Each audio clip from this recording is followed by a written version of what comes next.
ધરી ધીર ઉર ધરી ધીર કહું ગિરિરામ કરહું નાથ કા કરિયા ઉપાઉં ઉર ધરી ધીર કરહું ગિરી. હિમાલયે ધીરજ પૂર્વક શાંતિથી, આમ અંદરથી તો એટલા બધા ગભરાઈ ગયા હતા, પણ છતાં નારદજીની આગળ કહેવા લાગ્યા કે મહારાજ, મારી દીકરીના ભાગ્યમાં આવું બધું કઈ લખ્યું હોય તો એનો ઉપાય કઈ હોય તો કૃપા કરીને મને કયો, જલ્દીથી એના રસ્તા, એનો ઉપાય કઈ, પૂજા વિધિ જે કાંઈ કરવાનું તમે કયો એ કરવા તૈયાર છું, જલ્દી બતાવો, જલ્દી બતાવો. ને એ વખતે નારદજી કહે છે કે તમે પૂછો છો પણ આનો મને ક્યાંય ઉપાય જડતો નથી, ક્યાંય આમાં ઉપાય દેખાતો નથી, ઉપાય કાંઈ સૂઝતો નથી. હા, બહુ જ્યારે મેનાએ અને હિમાલયે કીધું કે કંઈક તો રસ્તો હશે ને, આપ કૃપા કરો. અને એ વખતે નારદજી બોલે છે, નારદજીએ કીધું કે આમ તો કોઈ રસ્તો દેખાતો નથી, પણ જો દેવતાઓ અને ભગવાન સહાય કરે, જો વિવાહ શંકર સન હોય, જો એના લગ્ન શંકરની સાથે થાય, દોષ ગુણ સમ કહ સબ કો. આ જે બધા દોષો છે એ બધા જ દોષો શંકર સાથે મળતા આવે છે. જો શંકર આ તમારી દીકરી સાથે પરણશે તો એ બધા દોષ ગુણમાં પરિવર્તન થઈ જાય. પણ એ તો બધું શંકર જો કૃપા કરે, દેવતાઓ કૃપા કરે, તમારા ભાગ્ય ક્યાંક એમાં હોય, દીકરીના નસીબ હોય તો આ બધું શક્ય છે. એક જ રસ્તો છે, બાકી કોઈ ઉપાય નથી. જો શંકર એની સાથે પરણે, પણ એના માટે બધાની કૃપાની આવશ્યકતા છે, આશીર્વાદની પહેલી જરૂર છે.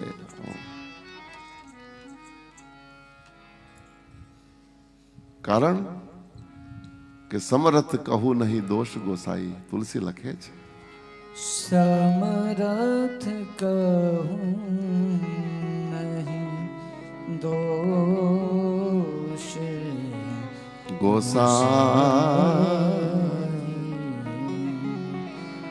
રવિ પાવક સુર સરિકી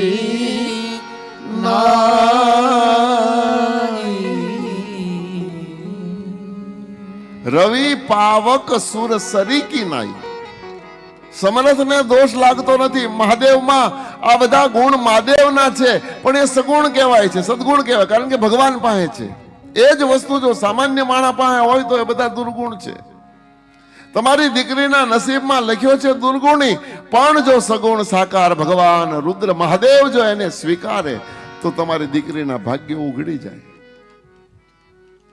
કારણ કે મહાદેવ સમર્થ છે. સમર્થને ક્યારે દોષ લાગતો. રવિ પાવક તુલસીએ 3 દ્રષ્ટાંતો આપ્યા છે. રવિ એટલે સૂર્ય.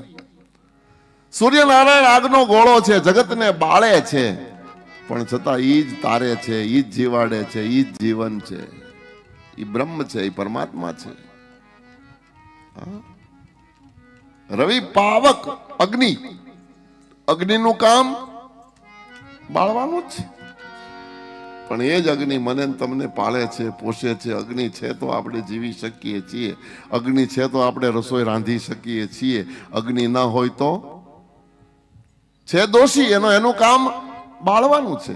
તમે અગ્નિને ગમે તેટલું ઠંડુ ઠંડુ ખવડાવો ને, સમજાય તમને? જેટલી જેટલી ઠંડી ઠંડી વસ્તુ છે, તમે જો અગ્નિમાં ઘી હોમી એટલે ભડકો, હકીકતમાં ઘી ઠંડુ છે. અમારો કઈ કાગ તો એમ કે એને પડનાળે ઘી પાવ, પણ અડતા એટલી વાર કાળી બળતરા કાગડા. પડનાળ બનાવીને તમે આમ ધોધ વહાવો ને તો અગ્નિ કોઈ દી ઠંડો ન થાય. એનો સ્વભાવ જ ગરમ છે, જલાવવાનો સ્વભાવ છે. તમે 1 કરોડ ડબ્બા ઘી, પ્યોર ગાયનું ઘી હોમી દો ને તો અગ્નિ તમને 1 મિનિટ માટે અડવા તો ન જ દે. એ એમ કે ગડ્યો એટલે બળ્યો.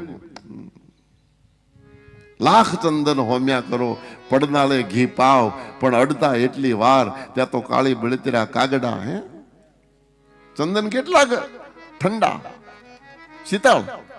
1 કરોડ મણ તમે ચંદનના અગ્નિમાં હોમી દો ને 1 કરોડ ડબ્બા ઘીના હોમી દો ને પછી અગ્નિને કયો કે 30 સેકન્ડ અડવા દે. નહીં, એ એમ કે મારું કામ તો બાળવાનું છે. એટલા માટે તુલસી લખે છે રવિ પાવક એટલે અગ્નિ અને સુરસરી કી નાઈ.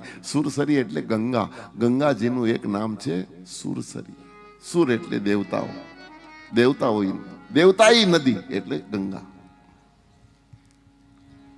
સુરસરી કી નાઈ.